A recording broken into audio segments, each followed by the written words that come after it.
Good day, I'm Stacey Ann Smith, and this is your JIS News for Tuesday, November 11. The Independent Commission of Investigations, INDICOM, is reporting that Jamaica may see its lowest number of police fatal shootings this year. In a release, INDICOM said between January and October this year, there were 103 police-related deaths, 117 fewer than the corresponding period last year. INDICOM also noted that in October alone, there was an 87.5% decline in police fatal shootings, a drop from 40 in 2013 to 5 in 2014. June statistics also showed a significant decline of 68.5% when compared to the same period last year. Figures for March revealed that there were 4 police-related fatalities, 15 fewer than the number recorded in March 2013.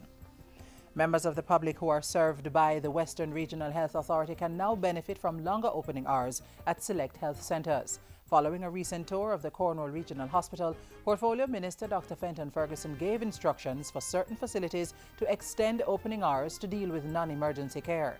They include primary healthcare facilities at Catherine Hall, Montego Bay Type 5 and Salem Health Centres. Dr. Ferguson noted that the extended opening hours became necessary due to an increase in the number of chikungunya cases in Western Jamaica. The measure is also expected to result in a decline in the number of persons who seek medical care at the accident and emergency departments at the hospitals in the West.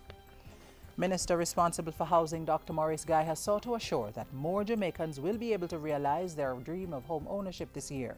During this year, that desire will be realized for many Jamaicans as the NHT plans to complete some 2,160 housing solutions across the island over the period.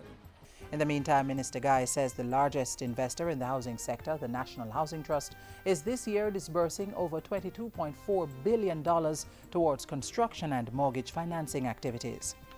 Another St. Catherine community now has access to the internet thanks to the Community Access Point CAP initiative of the Ministry of Science, Technology, Energy and Mining.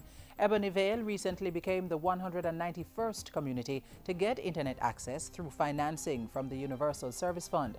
Speaking at the opening of the CAP facility, Portfolio Minister Philip Paulwell urged community members to get everyone involved in the technology revolution. You need to organize sessions so that the elderly can participate. This is technology for everybody.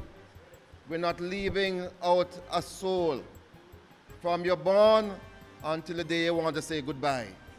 We want to have you online, totally connected, and being a part of this information world. He said the $4 million facility was complementary to the ministry's ongoing $1.4 billion Tablets in Schools pilot project. Students with tablets no longer have to wait to go to school to have access to the internet. Government is partnering with the private sector to roll out an internet-based application aimed at matching businesses with the needs and lifestyles of the communities they serve. The app, which will be introduced during the second staging of the Gas Pro Street-Style Cook-Up, brings small businesses and communities together online in a cost-effective way.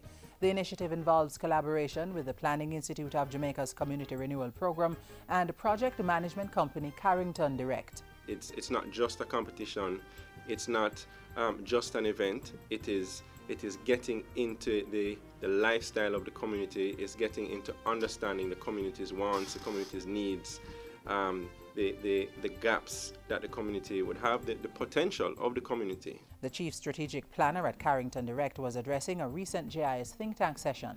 The Gas Pro Street-Style Cook-Up, which will be held in Waterhouse St. Andrew on November 29, seeks to empower communities by building relationships with the private sector as residents showcase their culinary skills. And finally, as the island celebrates Parent Month in November, the Office of the Children's Registry, the OCR, is encouraging better parenting practices among Jamaicans. Registrar at the OCR, Greg Smith, is also calling on communities to be active participants in the care and protection of the nation's children. He encouraged parents to travel with their children to and from school as often as they can.